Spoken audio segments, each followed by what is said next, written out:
Hello students, welcome. In this video I will be solving the problems on departmental accounting. In the last video I had explained why we prepare departmental accounting and what are the objectives of preparing departmental accounting, what are the steps involved in preparing departmental accounts, and apportionment of incomes and expenses in departmental trading and profit and loss account. So in this video I will be solving the problems on departmental accounting and some previous year question paper problems.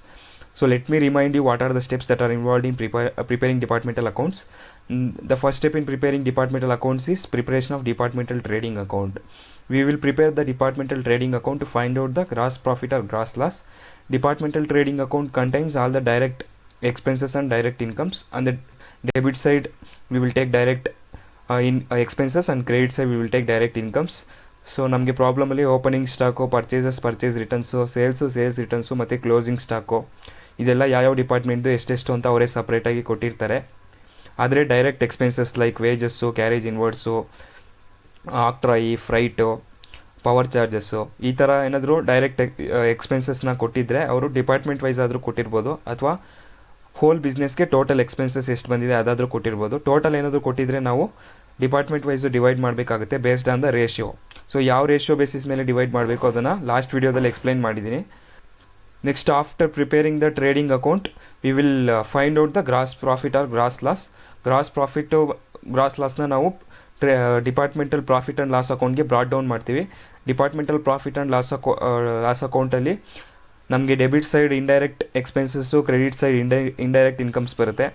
So indirect expenses like rates, taxes, sundry expenses, rent, office expenses, printing and stationery, carriage outwards, salaries, discount allowed, depreciation, advertisement, lighting and heating, bad debts, bank interest, commission. So ಈ ಥರ indirect expenses ಎಲ್ಲ ನಾವು profit and loss ಅಕೌಂಟಲ್ಲಿ debit side ತೊಗೊತೀವಿ. ಆಮೇಲೆ indirect incomes like discount received, commission received, interest received ಇದೆಲ್ಲ ನಮಗೆ profit and loss ಅಕೌಂಟಲ್ಲಿ ಕ್ರೆಡಿಟ್ ಸೈಡ್ ತೊಗೊತೀವಿ.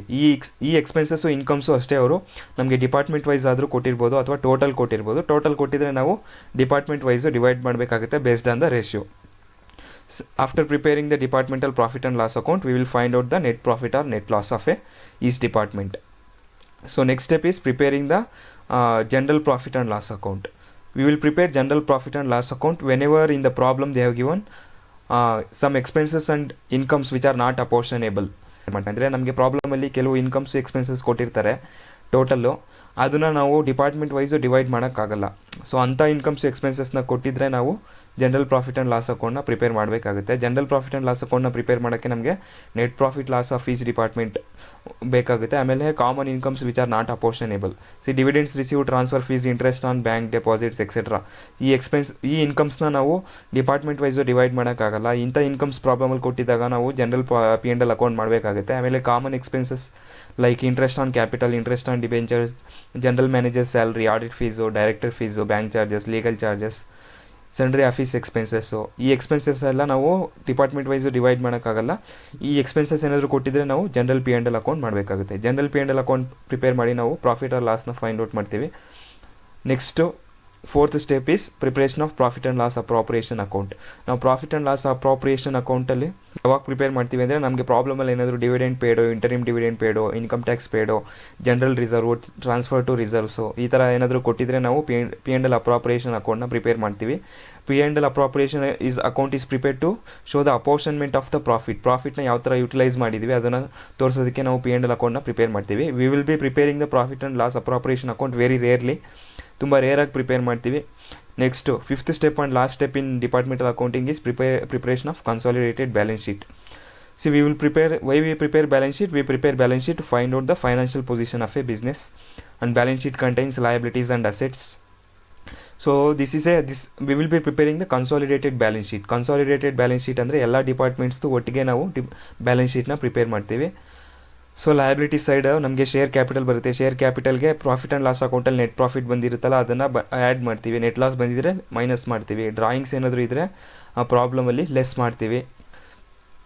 ಆಮೇಲೆ ಶೇರ್ ಕ್ಯಾಪಿಟಲ್ ಬರುತ್ತೆ ನಮಗೆ. Liability side reserves and surplus ಬರುತ್ತೆ, secured loans, unsecured loans, current liabilities like bills payables, creditors, ಆಮೇಲೆ outstanding expenses ಇದೆಲ್ಲ ಲಯಬಿಲಿಟಿ ಸೈಡ್ ಬರುತ್ತೆ. ಅಸೆಟ್ ಸೈಡು ನಮಗೆ fixed assets like furniture and fixtures, plant and machinery, investments, ಆಮೇಲೆ current assets like closing stock, cash in hand, debtors, bills receivable ಇವೆಲ್ಲ ಬರುತ್ತೆ. ಆಮೇಲೆ miscellaneous expenses ಏನಾದರೂ ಇದ್ರೆ ಬರುತ್ತೆ. ಕನ್ಸಾಲಿಡೇಟೆಡ್ ಬ್ಯಾಲೆನ್ಸ್ ಶೀಟ್ನ ಪ್ರಿಪೇರ್ ಮಾಡಿದ್ರೆ ಡಿಪಾರ್ಟ್ಮೆಂಟಲ್ ಅಕೌಂಟ್ಸ್ ಮುಗಿಯುತ್ತೆ. Hello students, now let us solve one simple problem on departmental accounting. If possible, pause the video and take down the problem so that it will be easy for you to understand. From the following information of Bangari Departmental Store, prepare the departmental trading and profit and loss account for the year ending 31st December 2014. So ನಮಗೆ ಈ ಟೇಬಲಲ್ಲಿ department X department ವೈದು information ಕೊಟ್ಟಿದ್ದಾರೆ. Opening stock ಕೊಟ್ಟಿದ್ದಾರೆ, purchases ಕೊಟ್ಟಿದ್ದಾರೆ, sales ಕೊಟ್ಟಿದ್ದಾರೆ, return outwards ಕೊಟ್ಟಿದ್ದಾರೆ. Return outwards ಅಂದರೆ ಪರ್ಚೇಸ್ ರಿಟರ್ನ್ಸು, ವೇಜಸ್ ಕೊಟ್ಟಿದ್ದಾರೆ, ರಿಟರ್ನ್ ಇನ್ವರ್ಡ್ಸ್ ಕೊಟ್ಟಿದ್ದಾರೆ. ಸೊ ರಿಟರ್ನ್ ಇನ್ವರ್ಡ್ಸ್ ಅಂದರೆ ಸೇಲ್ಸ್ ರಿಟರ್ನ್ಸು, ಆಮೇಲೆ ಸ್ಯಾಲ್ರಿ ಟು, ಸೊ ಆಮೇಲೆ ಇಂಡೈರೆಕ್ಟ್ ಎಕ್ಸ್ಪೆನ್ಸಸ್ ಕೊಟ್ಟಿದ್ದಾರೆ ಕೆಲವು. Salary to office staff, rent and taxes, discount allowed, ಆಮೇಲೆ ಡಿಸ್ಕೌಂಟ್ ಅರ್ನ್ಡ್, ಇದು indirect income. Carriage outwards also indirect expense. ಇಷ್ಟು general expenses is also indirect expense. ನಮಗೆ ಆಮೇಲೆ additional adjustments information ಕೊಟ್ಟಿದ್ದಾರೆ. Office staff appointed department X 8%, department Y 12%. Area occupied department X 400 square feet, department Y 800 square feet. Depreciation on machinery worth rupees 50,000 at 10% and furniture worth rupees 15,000 at 20%, to be distributed between the departments equally. Next, stock of goods on 31st December 2014, Department X 8,000, Department Y 4,000. ಇದು closing stock. Inter departmental transfer department X to department Y 10,000, which is not included in the above information. So ಇದು inter departmental transfer. So ನಾವು let us solve the problem. Problem ಅಲ್ಲಿ departmental trading and profit and loss account ನ ಮಾಡಿ ಅಂತ ಹೇಳಿದ್ದಾರೆ. Format ಗೊತ್ತಲ್ಲ ಎಲ್ಲರಿಗೂ. So in the books of Bangari departmental stores, departmental trading and profit and loss account for the year ended 31st March 2014. So debit side, credit side. ನಾವು trading account ಅಲ್ಲಿ direct expenses ನ debit side ತಗೊಂತೀವಿ, direct incomes ನ credit side ತಗೊಂತೀವಿ. So first ನಾವೇನ್ ತಗೊಂತೀವಿ, opening stock department X 6,000 ಇದೆ, department ವೈದು 5,000 ಇದೆ.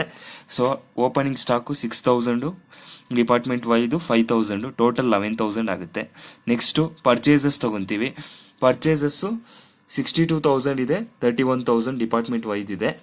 ಸೊ 62,000, 31,000. ಆಮೇಲೆ ರಿಟರ್ನ್ ಔಟ್ವರ್ಡ್ಸ್ ಅಂತ ಇದೆಯಲ್ಲ, ಇದು purchase returns. So return outwards ಇದೆ purchase returns. So purchase returns ನಾವು ಪರ್ಚೇಸಸ್ ಅಲ್ಲಿ ಮೈನಸ್ ಮಾಡ್ತೀವಿ. 62,000 ಮೈನಸ್ 2,000 ಅಂಡ್ 31,000 ಮೈನಸ್ 1,000. ಸೊ ಇಷ್ಟು ಮಾಡಿದ್ರೆ ನಮಗೆ ನೆಟ್ ಪರ್ಚೇಸಸ್ 60,000 ಬರುತ್ತೆ. ಡಿಪಾರ್ಟ್ಮೆಂಟ್ ಎಕ್ಸ್ ಡಿಪಾರ್ಟ್ಮೆಂಟ್ ವೈಸ್ 30,000 ಬರುತ್ತೆ. ಟೋಟಲ್ ಪರ್ಚೇಸಸ್ 90,000 ಬರುತ್ತೆ. ನೆಕ್ಸ್ಟ್ ವೇಜಸ್ ಇದೆ 4,000, 7,500. ಸೊ ಡಿಪಾರ್ಟ್ಮೆಂಟ್ ಎಕ್ಸ್ ಅವರೇ ಎಕ್ಸ್ ಅಂಡ್ ವೈದು ಅವರೇ ಡಿವೈಡ್ ಮಾಡಿ ಕೊಟ್ಟಿದ್ದಾರೆ. So department X wages 4,000, department ವೈದು 7,500, ಟೋಟಲ್ 11,500 ಆಗುತ್ತೆ. ಆಮೇಲೆ ಸೇಲ್ಸ್ ಕೊಟ್ಟಿದ್ದಾರೆ. Sales 1,01,500, 76,000, total 1,77,500. ಸೊ ನಮಗೆ ರಿಟರ್ನ್ ಇನ್ವರ್ಡ್ಸ್ ಇದೆ.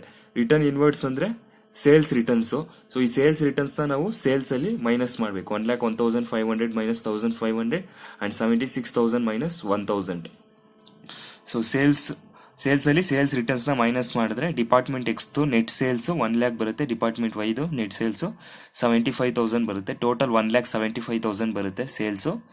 ಆಮೇಲೆ ನಮಗೆ ಕ್ವಶನ್ ಅಲ್ಲಿ ಇಂಟರ್ ಡಿಪಾರ್ಟ್ಮೆಂಟಲ್ ಟ್ರಾನ್ಸ್ಫರ್ ಅಡ್ಜಸ್ಟ್ಮೆಂಟ್ ಕೊಟ್ಟಿದ್ದಾರೆ. Transfer from department X to department Y 10,000 ಅಂದ್ರೆ ಡಿಪಾರ್ಟ್ಮೆಂಟ್ ಎಕ್ಸ್ ಅವರು ಡಿಪಾರ್ಟ್ಮೆಂಟ್ ವೈಗೆ 10,000 ವರ್ತ್ ಆಫ್ ಗೂಡ್ಸ್ ನ ಸೇಲ್ ಮಾಡಿದ್ದಾರೆ. ಸೊ ಡಿಪಾರ್ಟ್ಮೆಂಟ್ ಎಕ್ಸ್ಗೆ ಅದು ಸೇಲ್ಸ್ ಆಗುತ್ತೆ, ಡಿಪಾರ್ಟ್ಮೆಂಟ್ ವೈಗೆ ಅದು ಪರ್ಚೇಸಸ್ ಆಗುತ್ತೆ. ಸೊ ಇಲ್ಲಿ ನಾವು transfer to department Y, X ವೈಗೆ ಟ್ರಾನ್ಸ್ಫರ್ ಮಾಡ್ತಿರೋದ್ರಿಂದ ಟ್ರಾನ್ಸ್ಫರ್ ಟು ಡಿಪಾರ್ಟ್ಮೆಂಟ್ ವೈ ಅಂತ ಬರ್ದು ಎಕ್ಸ್ಗೆ ಅದು ಸೇಲ್ಸ್ 10,000, ಟೋಟಲ್ ಕಾಲಮ್ ಅಲ್ಲಿ 10,000 ಹಾಕೊಂತೀವಿ. ವೈಗೆ ಪರ್ಚೇಸಸ್ ಆಗಿರೋದ್ರಿಂದ ನಾವು ಡೆಬಿಟ್ ಸೈಡ್ ತಗೊಂತೀವಿ. Transfer from department X.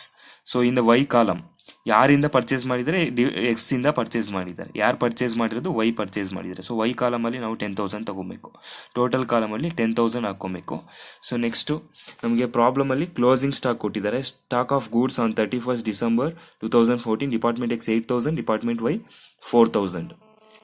So closing stock 8,000, 4,000, total 12,000. So credit side add ಮಾಡಿದ್ರೆ ನಮಗೆ ಡಿಪಾರ್ಟ್ಮೆಂಟ್ ಎಕ್ಸ್ 1,18,000 ಬರುತ್ತೆ, ಡಿಪಾರ್ಟ್ಮೆಂಟ್ ವೈದು 79,000 ಬರುತ್ತೆ, ಟೋಟಲ್ 1,97,000 ಬರುತ್ತೆ. ಸೊ ಕ್ರೆಡಿಟ್ ಸೈಡ್ ಟೋಟಲ್ ಜಾಸ್ತಿ ಇದೆ, ಅದಕ್ಕೆ ನಾವು ಡೆಬಿಟ್ ಸೈಡು ಅದೇ ಟೋಟಲ್ ತಗೊಂತೀವಿ. ಡಿಫ್ರೆನ್ಸ್ ಫೈಂಡ್ ಔಟ್ ಮಾಡಿದ್ರೆ ನಮಗೆ ಗ್ರಾಸ್ ಪ್ರಾಫಿಟ್ ಗೊತ್ತಾಗುತ್ತೆ. ಸೊ ಗ್ರಾಸ್ ಪ್ರಾಫಿಟ್ ಡಿಪಾರ್ಟ್ಮೆಂಟ್ ಎಕ್ಸ್ದು 48,000 ಬಂದಿದೆ, ಡಿಪಾರ್ಟ್ಮೆಂಟ್ ವೈದು 26,500 ಬಂದಿದೆ, ಟೋಟಲ್ 74,500 ಬಂದಿದೆ. ಸೊ ನಾವು ಟ್ರೇಡಿಂಗ್ ಅಕೌಂಟಲ್ಲಿ ಡೈರೆಕ್ಟ್ ಎಕ್ಸ್ಪೆನ್ಸಸ್ನ ಡೆಬಿಟ್ ಸೈಡ್ ತೊಗೊತೀವಿ, ಡೈರೆಕ್ಟ್ ಇನ್ಕಮ್ಸ್ನ ಕ್ರೆಡಿಟ್ ಸೈಡ್ ತೊಗೊತೀವಿ. ಅಷ್ಟು ತಗೊಂಡು ಗ್ರಾಸ್ ಪ್ರಾಫಿಟ್ ಫೈಂಡ್ ಔಟ್ ಮಾಡಿದ್ದೀವಿ. ನೆಕ್ಸ್ಟ್ ಈ ಗ್ರಾಸ್ ಪ್ರಾಫಿಟ್ನ ಪ್ರಾಫಿಟ್ ಅಂಡ್ ಲಾಸ್ ಅಕೌಂಟ್ಗೆ ಬ್ರಾಡ್ ಡೌನ್ ಮಾಡಿದ್ದೀವಿ. 48,000, 26,500, ಟೋಟಲ್ 74,500 ಬ್ರಾಡ್ ಡೌನ್ ಮಾಡಿದ್ದೀವಿ. ಆಮೇಲೆ ಪ್ರಾಫಿಟ್ ಅಂಡ್ ಲಾಸ್ ಅಕೌಂಟಲ್ಲಿ debit side direct indirect expenses, credit side indirect ಇನ್ಕಮ್ಸ್ನ ತಗೊಂತೀವಿ ನಾವು.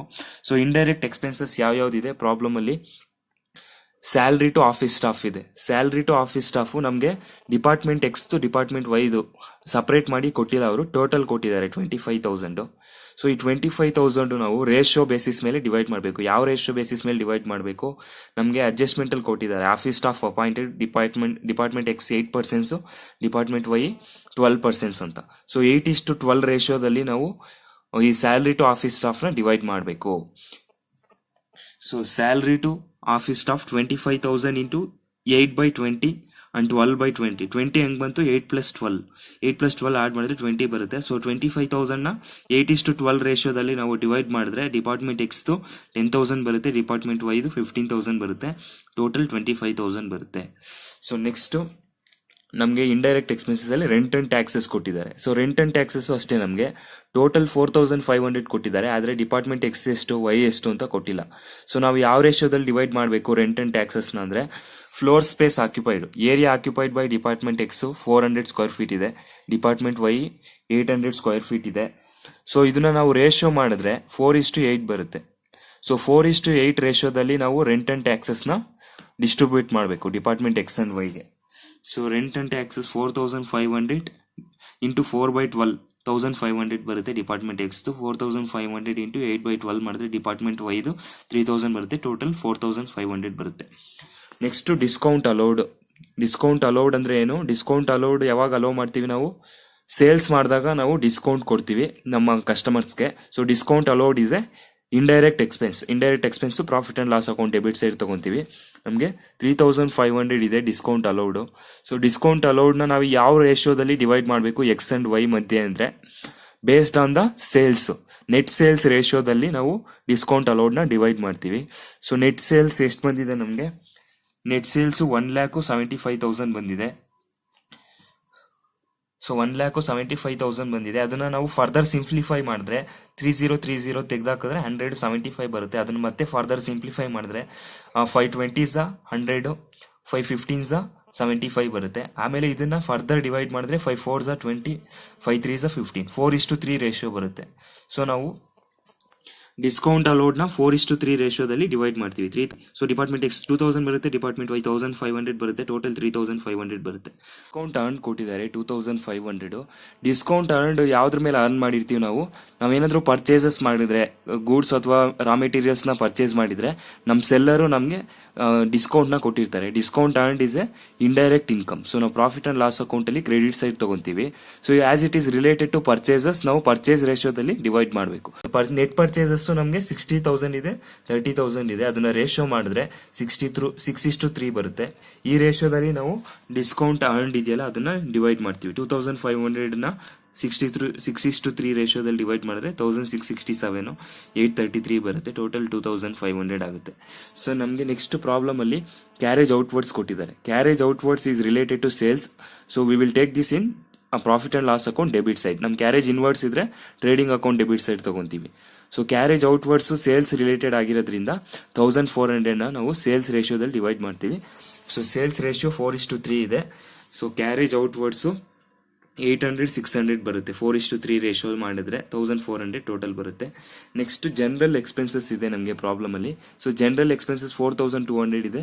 ನಾವು ಜನರಲ್ ಎಕ್ಸ್ಪೆನ್ಸಸ್ ನ ಸೇಲ್ಸ್ ರೇಷಿಯೋದಲ್ಲೇ ಡಿವೈಡ್ ಮಾಡ್ತೀವಿ. 4:3 ರೇಷಿಯೋದಲ್ಲಿ ಡಿವೈಡ್ ಮಾಡಿದ್ರೆ ಜನರಲ್ ಎಕ್ಸ್ಪೆನ್ಸಸ್ 4,200 ಇಂಟು 4/7 3/7 ಮಾಡಿದ್ರೆ 2,400 1,800 ಬರುತ್ತೆ, 4,200 ಬರುತ್ತೆ.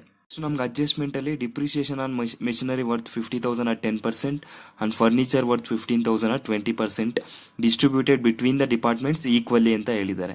ಅಂದ್ರೆ ಡಿಪ್ರಿಸಿಯೇಷನ್ ಮಿಷಿನರಿ ಮೇಲೆ ಬರೋ ಡಿಪ್ರಿಸಿಯೇಷನ್ ಮತ್ತೆ ಫರ್ನಿಚರ್ ಮೇಲೆ ಬರೋ ಡಿಪ್ರಿಸಿಯೇಷನ್ ಡಿಪಾರ್ಟ್ಮೆಂಟ್ ಅಂಡ್ ಎಕ್ಸ್ಗೆ ಈಕ್ವಲ್ ಆಗಿ ಡಿವೈಡ್ ಮಾಡಬೇಕು ಅಂತ ಹೇಳಿದ್ದಾರೆ. ಸೊ 50,000 ಮೇಲೆ 10% ಡಿಪ್ರಿಸಿಯೇಷನ್ ಮಾಡಿದ್ರೆ 5,000 ಬರುತ್ತೆ. 5,000 ನ ಎಕ್ಸ್ ಅಂಡ್ ವೈಗೆ ಈಕ್ವಲ್ ಆಗಿ ಡಿವೈಡ್ ಮಾಡಿದ್ರೆ 2,500 ಈಚ್ ಬರುತ್ತೆ ಈಚ್ ಡಿಪಾರ್ಟ್ಮೆಂಟ್ಗೆ. ಡಿಪ್ರಿಸಿಯೇಷನ್ ಆನ್ ಫರ್ನಿಚರ್ ಮಾಡಿದ್ರೆ 20% ಮಾಡಿದ್ರೆ 3,000 ಬರುತ್ತೆ. ಅದನ್ನ ಈಕ್ವಲ್ ಆಗಿ ಡಿವೈಡ್ ಮಾಡಿದ್ರೆ 1,500 ಫಾರ್ ಬೋತ್ ದ ಡಿಪಾರ್ಟ್ಮೆಂಟ್ಸ್ ಬರುತ್ತೆ. So depreciation on machinery 2,500 depreciation on furniture 1,500 ಬರುತ್ತೆ.